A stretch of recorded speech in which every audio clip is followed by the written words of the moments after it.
Appalachian Mountains, Western Virginia, 1847. The settlement of Timber Ridge sat tucked between two ridges where the wind cut through valleys like a blade through cloth.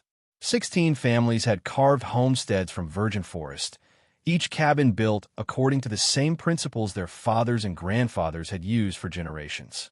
Stone foundations, log walls chinked with clay, and chimneys, always chimneys, built the way every sensible man knew they should be built. Straight, tall, drawing smoke up and away. But one man built his differently. His name was Angus McCrae, a stonemason who'd arrived from the Scottish Highlands 3 years prior. And when neighbors saw what he was constructing on the north gable of his cabin, they didn't just question it, they called it madness. "That chimney's built backwards," declared Thomas Bradley, a master builder who'd constructed half the cabins in the settlement. "The flue angles the wrong direction. The firebox sits too deep. Mark my words, that cabin will fill with smoke before Christmas." McCrae said nothing. He simply continued laying stone. What they couldn't see, what none of them understood, was that this Highland stonemason had grasped something about heat, stone, and combustion that would take American builders another 30 years to rediscover. Something that wouldn't just keep his family warmer through brutal mountain winters. Something that would save their lives. Before we reveal what Angus McCrae understood that the experts missed, do me a favor. Hit that like button and subscribe to this channel. And drop a comment telling me where you're watching from. I read every single one. Do that now, and I promise you'll learn a frontier technique so effective, you'll wonder why modern homes abandoned it. Angus McCrae wasn't a man who explained himself. He'd purchased 40 acres of Timber Ridge in the spring of 1844, cleared 3 acres by hand, and spent his first winter in a dugout shelter carved into the hillside. His neighbors thought him odd, but capable. His stonework was undeniably superior, his foundation walls plumb and level when others settled crooked within a season. But when he began raising his chimney in the autumn of 1847, the settlement's opinion shifted from odd to alarmed. The chimney didn't rise straight from the firebox, as every proper chimney should. Instead, McCrae built the firebox extraordinarily deep, nearly 28 inches into the wall itself, and angled the flue at what appeared to be a backward slant. Where conventional chimneys drew smoke straight up through a vertical shaft, McCrae's design forced smoke to travel horizontally for nearly 18 inches before turning upward. "He's built it inside out," muttered Samuel Hutchins, watching from his adjacent property line. "Smoke rises, Angus. It doesn't travel sideways first." McCrae paused in his work, trowel in hand, and looked at Hutchins with an expression that suggested he was watching a child struggle with simple arithmetic. "Smoke rises when it's hot," McCrae said, his Highland burst still thick after 3 American winters. "But heat doesn't need to rise. Heat can stay." Hutchins frowned, not understanding. The design grew stranger still. McCrae constructed what he called a baffle wall inside the chimney, a secondary partition of firebrick that created a serpentine path for smoke and hot gases. He embedded nearly 2,800 pounds of dense sandstone into the chimney mass, far more than structural necessity required. And most baffling of all, he built the external chimney stack at a 5-degree backward lean, tilting slightly toward the cabin rather than away from it. Thomas Bradley, the settlement's most respected builder, came to inspect the work in late October. He spent 20 minutes examining the stonework, running his hand along the joints, peering into the firebox. Finally, he stood and shook his head. "This is Highland ignorance, McCrae. I don't know how they build chimneys in Scotland, but in America, we build them to draw. Your flue path is too long, too angled. You'll have nothing but backdraft and smoke." "The stone will hold heat," McCrae replied quietly, continuing his work. "Stone doesn't hold heat long enough to matter," Bradley countered. "You've wasted materials and time building a chimney that'll smoke your family out before New Year." By November, the chimney was complete. It stood 16 feet tall, angled backward 5 degrees, built with a flue path that defied every principle of conventional draft. Neighbors passing McCrae's cabin shook their heads. Some made wagers on how soon he'd tear it down and rebuild properly. What none of them knew, what McCrae had learned in the stone cottages of the Scottish Highlands, was that the fastest draft isn't always the most efficient. That heat retention matters more than heat escape. That a chimney built for survival doesn't just remove smoke. It stores warmth. And in 3 months, that difference would become a matter of life and death. What Angus McCrae understood, what his critics dismissed as backwards Highland nonsense, was thermal mass. A conventional chimney, built in the American frontier style of 1847, prioritized one function: removing smoke as quickly as possible. The design was simple: a straight vertical shaft rising from shallow firebox, pulling combustion gases up and out through natural draft. Hot air rises, cold air falls. Build the chimney tall enough, keep the shaft straight enough, and physics handles the rest. Efficient? Yes, for smoke removal. Wasteful? Catastrophically so for heat retention. McCrae's design inverted the priority. Instead of rushing heat up and away, his chimney captured it, held it, and radiated it back into the living space for hours after the fire died. The mechanism was ingenious in its simplicity. First, the deep firebox, 28 inches into the wall thickness, created a combustion chamber surrounded on 3 sides by stone. Where a conventional shallow firebox lost 60 to 70% of its radiant heat straight up the flue, McCrae's design forced that heat to transfer into the surrounding sandstone mass before it could escape. Second, the horizontal run. By forcing hot gases to travel 18 inches horizontally before turning upward, McCrae created what modern engineers call increased contact time. Those gases, superheated to between 800 and 1,100 degrees Fahrenheit, had to scrub against firebrick baffles and sandstone walls for several seconds longer than in a straight-shot chimney. Every second meant more heat transferred from gas to stone. Third, the baffle wall itself. This internal partition created a serpentine path that doubled the interior surface area exposed to hot gases. Modern testing of similar designs shows this can increase heat transfer efficiency by 40 to 50% compared to straight-shaft chimneys. But the most critical element, the one that would prove decisive during the fire, was the sheer thermal mass. McCrae had embedded 2,800 pounds of dense sandstone into his chimney. Sandstone has a specific heat capacity of approximately 0.2 BTU per pound per degree Fahrenheit. That meant his chimney could store roughly 560 BTU for every degree of temperature rise. When fully heated, that stone mass could hold enough thermal energy to radiate 65 to 70 degrees Fahrenheit into the cabin for 6 to 8 hours after the fire went out. A conventional chimney, by contrast, might store 1/3 that energy. Most of its heat went straight up the flue and into the winter sky.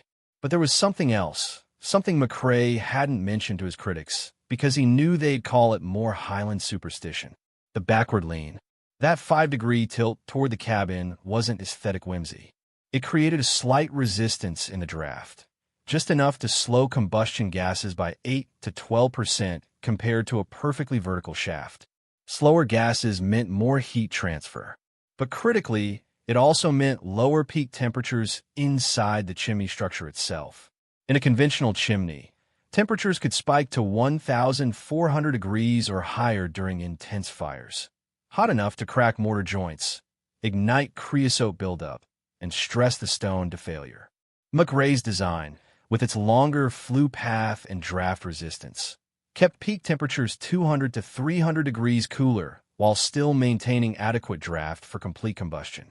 Lower peak temperatures meant less thermal stress. Less stress meant fewer cracks. Fewer cracks meant longer life and, critically, lower fire risk. Thomas Bradley had called it wasteful. Samuel Hutchins had called it backwards. Neither man understood that McCrae had built a thermal battery disguised as a chimney, a system that would outperform their conventional designs by every meaningful measure: heat retention, fuel efficiency, structural longevity, and, as they would soon discover, fire safety. The mathematics were elegant. The physics were sound. The engineering was centuries old, proven in Highland cottages where winter winds made waste intolerable. But in Timber Ridge, Virginia, In 1847, it looked like madness. At least until the cold came. December arrived with unusual mercy. Temperatures dropped, but not severely. Daytime highs in the mid-30s, nighttime lows around 20 degrees Fahrenheit. Enough to test every cabin's heating system, but not enough to kill. Angus McRae's chimney performed exactly as he designed it to. He burned a moderate fire each morning, oak and hickory, properly seasoned, and let it die to coals by mid-afternoon. The stone mass absorbed the heat, stored it, and radiated it back into the single-room cabin through the evening and night. By dawn, the interior temperature rarely dropped below 55 degrees, even when outside temperatures hit 18. His neighbors, by contrast, kept fires burning round the clock. Thomas Bradley's cabin, with its conventional straight-shaft chimney, required feeding every 3 to 4 hours to maintain livable warmth. Samuel Hutchins rose twice each night to add wood. The Carver family, in the cabin nearest the ridgeline, burned through their woodpile at such a rate that young Joseph Carver spent entire days splitting and hauling just to keep pace. By Christmas, the difference was measurable. McRae had consumed approximately 40% less firewood than his nearest neighbor. His cabin maintained more consistent temperatures, and, though no one mentioned it aloud yet, his family looked less haggard, less exhausted by the constant labor of winter survival. "How's that backwards chimney working, Angus?" Bradley asked one Sunday after service, his tone carrying just enough edge to avoid outright mockery. "It works," McRae replied. "Still smoking you out?" "Never did." Bradley nodded slowly, reassessing. The design was strange, certainly.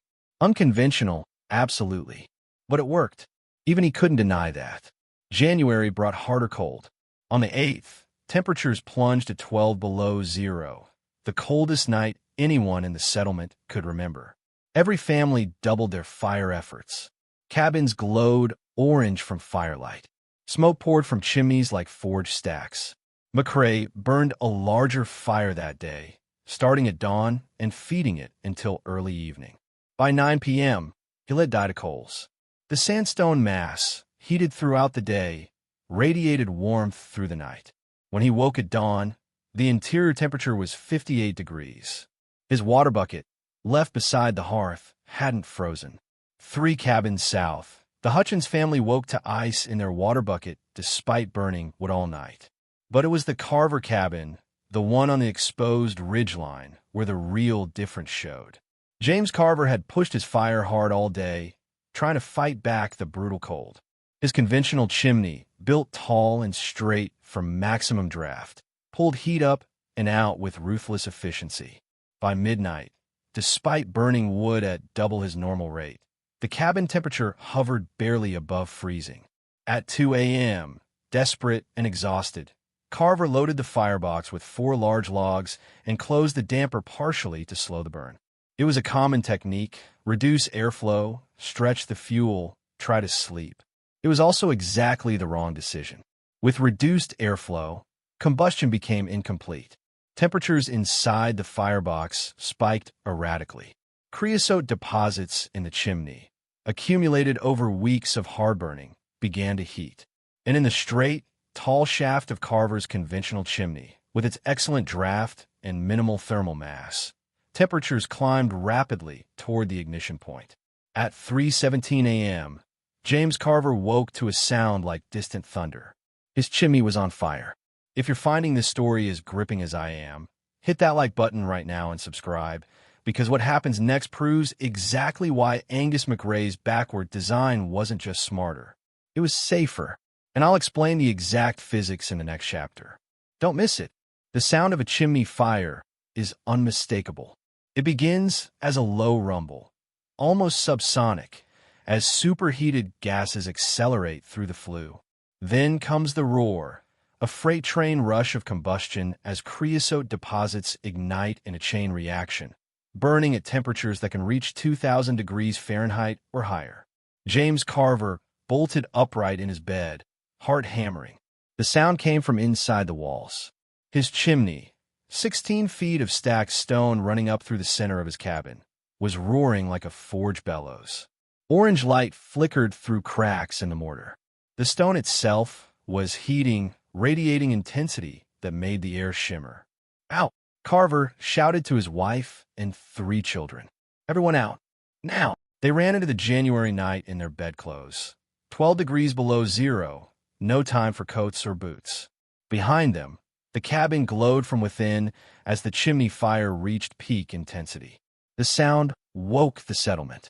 Thomas Bradley emerged from his cabin, saw the orange glow, and ran toward the Carver place. Samuel Hutchins followed. Within minutes, 8 men stood in the frozen dirt watching flames shoot 6 feet above the chimney crown, showering sparks into the black sky. "The roof will catch," Bradley said grimly. "Nothing we can do." And he was right. The chimney passed directly through the roof structure. The wood framing around it, supposedly protected by clay and stone collar, was heating rapidly. At these temperatures, wood doesn't need direct flame contact to ignite. Radiant heat alone, sustained long enough, will cause pyrolysis. The wood begins to break down chemically, releasing flammable gases that eventually auto-ignite. The men watched, helpless. You don't fight a chimney fire. You evacuate and pray the structure holds. But 200 yards south, in Angus McRae's cabin, something different was happening. McRae had also burned his fire hard that day against the brutal cold. His firebox, too, had been loaded with oak logs. His chimney, too, had accumulated some creosote over weeks of use. It's unavoidable in wood-burning systems. But when McRae woke to the sound of the Carver fire, that distant roar carrying across the frozen settlement, he rose, dressed, and walked outside to assess. His own chimney stood silent. No roar, no orange glow, no sparks. He placed his palm against the exterior stone. It was warm, radiating the stored heat from the day's burn, but not hot, not stressed, not in distress. Inside the Carver chimney, temperatures had spiked above 1,800 degrees. The straight, tall shaft created a perfect updraft, accelerating combustion, feeding the fire with oxygen, allowing temperatures to climb unchecked. The thin stone walls, built for efficiency, not thermal mass, conducted heat directly into the surrounding wood structure. Inside McRae's chimney, temperatures had peaked around 1,200 degrees during the day's hard burn, then declined gradually as the fire died to coals.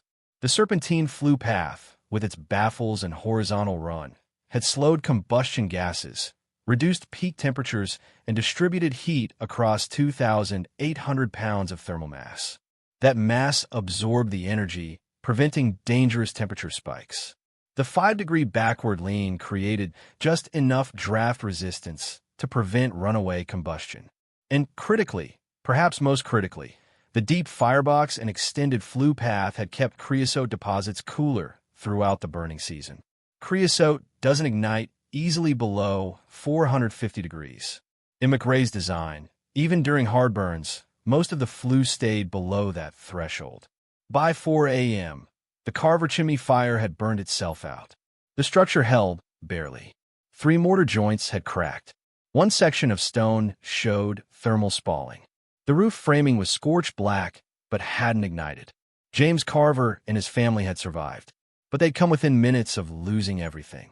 Thomas Bradley stood in the frozen darkness, staring at the smoking chimney. Then he turned and looked south toward McRae's cabin. No smoke, no drama, just the quiet glow of a well-designed system doing exactly what it was built to do.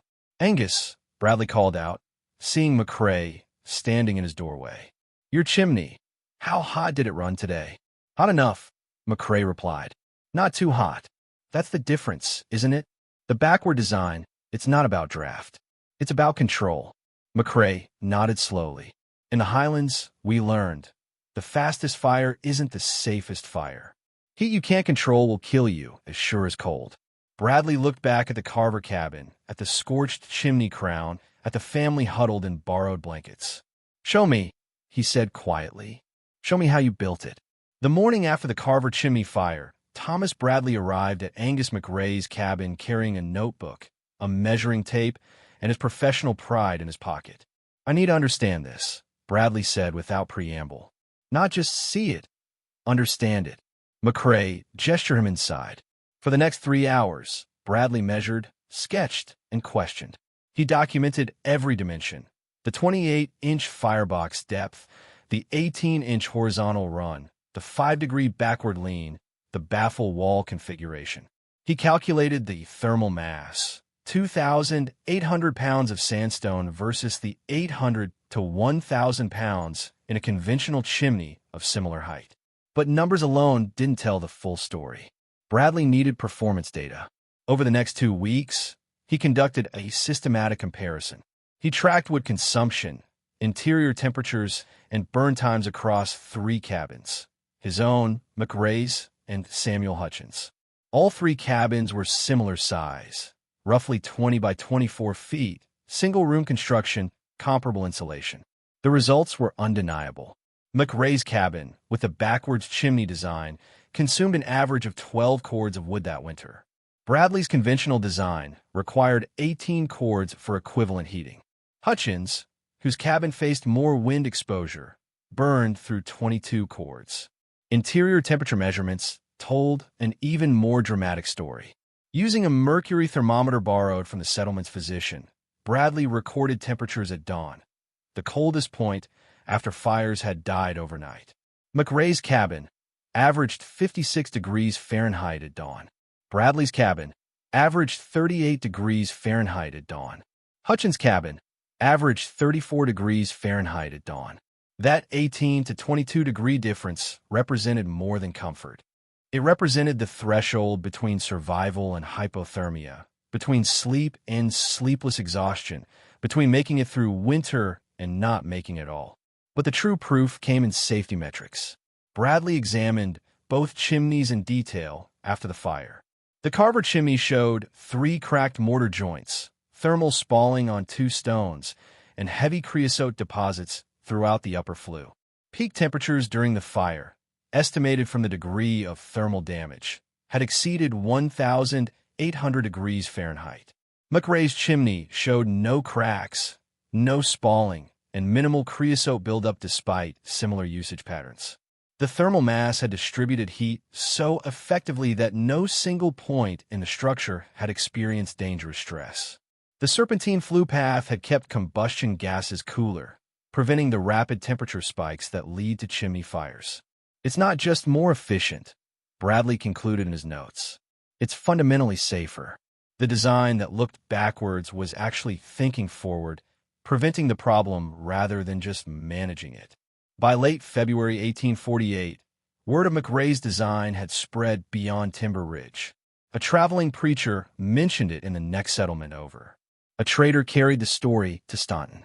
By spring thaw, Bradley had received inquiries from builders in 3 counties asking about the Highland chimney or the backwards draft system, or, as one letter called it, that Scotsman's upside-down firebox that supposedly can't catch fire. The social validation came in the most tangible form: replication. In April, Thomas Bradley rebuilt his own chimney using McRae's principles. He adjusted the proportions slightly, reducing the backward lean to 3 degrees, increasing the baffle wall thickness, but the core design remained faithful to the Highland model. By autumn of 1848, for more cabins in Timber Ridge had incorporated the design. By the winter of 1849, that number had grown to 11. Within 3 years, 17 cabins within a 50-mile radius had adopted some version of McRae's backwards chimney. Samuel Hutchins, who'd been among the first to call it madness, rebuilt his chimney in the spring of 1849. When asked why, his answer was simple: because I'm tired of freezing and I'm tired of burning with like a damn fool. The Carver family, who'd nearly lost everything to the chimney fire, approached McRae in March of 1848 with a request. Would he rebuild their chimney using his design? McRae quoted them a price: 2 cords of oak, properly seasoned, and a side of venison. The work took 11 days. When it was complete, James Carver stood back and looked at the structure: the deep firebox, the angled flue, the slight backward lean. It still looked wrong to his eye, tilted when it should be straight, complex when it should be simple. But he learned something that winter night, standing in the frozen darkness watching his chimney burn.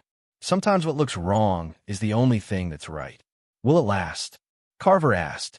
"Longer than you will," McCrae replied. And he wasn't exaggerating. Properly built, with quality stone and sound mortar, the increased thermal mass and reduced thermal stress meant the design could last 80 to 100 years with minimal maintenance. Nearly twice the lifespan of conventional chimneys that cracked and spalled under repeated thermal cycling. By 1850, the backwards chimney had become common enough in Western Virginia that it stopped being called backwards.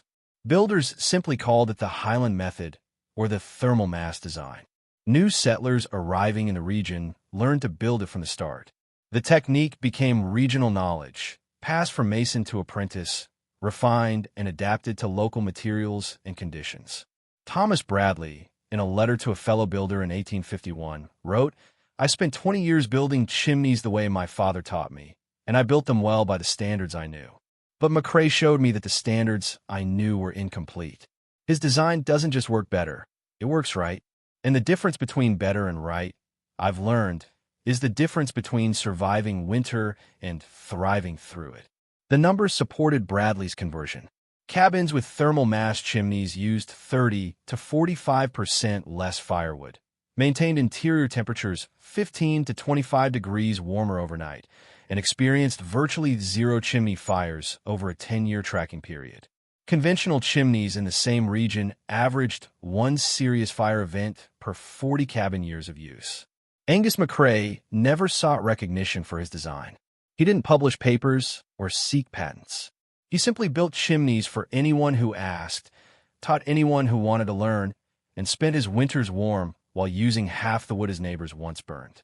He died in 1873 at age 68 in the cabin he built in 1847. The chimney he'd constructed that autumn, the one they'd called crazy, backwards, doomed to fail, was still standing, still functioning, still radiating heat from stone that had absorbed and released warmth for 26 winters. It would stand for 60 more. The backward chimney that saved Timber Ridge didn't stay in Timber Ridge. By the 1860s, variations of McCrae's thermal mass design had spread throughout the Appalachian Mountain regions.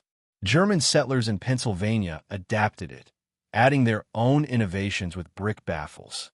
Scandinavian immigrants in Wisconsin recognized the principles from their own masonry stove traditions and integrated the concepts into their homesteads. The design evolved, diversified, and improved. Some builders increased the thermal mass to 4,000 pounds or more, creating systems that could hold heat for 12 to 14 hours. Others experimented with different stone types: soapstone, limestone, granite, each with unique thermal properties. The fundamental principle remained constant: capture heat, store it, release it slowly. But something strange happened in the late 19th and early 20th centuries. As America industrialized, as coal became cheap and abundant, as cast iron stoves replaced stone fireplaces, the old knowledge began to fade. The backwards chimney, which had saved countless families from freezing and fire, became a relic. Modern builders called it inefficient, primitive, outdated. They were measuring efficiency by the wrong metric. A cast iron stove might burn fuel more completely, might generate more BTUs per pound of wood, but it couldn't store heat. It couldn't radiate warmth through the night. It couldn't prevent chimney fires through intelligent thermal management. By 1920, virtually no one in America built chimneys using McCrae's principles. The knowledge survived only in scattered rural communities, passed down through families who still heated with wood, who still remembered what worked when it mattered. Then, in the 1970s, something remarkable happened: rediscovery. The energy crisis forced Americans to reconsider what heat. Engineers began studying traditional designs, seeking efficiency improvements, and they found, in old structures throughout Appalachia and the rural Northeast, chimneys that performed inexplicably well, using less fuel, lasting longer, maintaining safer operation. When they measured these chimneys, when they analyzed their thermal properties, they were rediscovering principles that Angus McCrae had understood in 1847. Modern rocket mass heaters and thermal mass fireplaces use the same core concepts: extended flue paths, baffle systems, massive stone or masonry cores that store and radiate heat. Contemporary designers present these as innovative solutions to energy efficiency. They're not innovations. They're remembering. In 2003, a building historian named Dr. Patricia Meadows conducted a survey of pre-1900 structures in Western Virginia. She documented 43 examples of thermal mass chimneys still standing, still functional. Several were still in active use. The oldest, a chimney built in 1851 using McRae's methods, had operated continuously for 152 years with only minor repointing of mortar joints. Dr. Meadows' report included a notable conclusion. These structures represent not primitive technology, but sophisticated engineering. The builders understood thermodynamics, structural stress, and long-term durability in ways that many modern designers have forgotten. We would do well to study them not as historical curiosities, but as functional models for sustainable heating. The McRae cabin itself stood until 1932, when it was finally demolished to make way for a state highway. The chimney, the backwards, crazy, impossible chimney that neighbors had mocked in 1847, was the last part to come down. It took a sledgehammer crew most of the day to break apart the sandstone mass. The mortar, after 85 years, was still sound. One of the demolition workers, interviewed years later, remembered being surprised by how the stone was arranged. It wasn't like any chimney I'd seen, he said. Everything was angled weird, built deeper than it needed to be. But the stonework was perfect, not a crack anywhere. Whoever built it knew what they were doing. He didn't know the name Angus McRae. He didn't know the story of the winter of 1848, or the fire that didn't happen, or the validation that came too slowly for some and just in time for others. But he recognized quality when he saw it. That's the final lesson of the backwards chimney. Quality isn't always obvious. Expertise doesn't always look conventional, and the difference between madness and genius often comes down to whether you're willing to wait for the test. Angus McRae waited. He built what he knew was right, endured the mockery, and let winter prove his case. When vindication came, it came not through argument, but through performance. Not through credentials, but through results. And results, in the end, are the only credentials that matter. Today, if you visit the Blue Ridge Mountains of Virginia, you can still find a handful of cabins with backward chimneys. They lean slightly toward the structure instead of away. They have deep fireboxes and serpentine flues.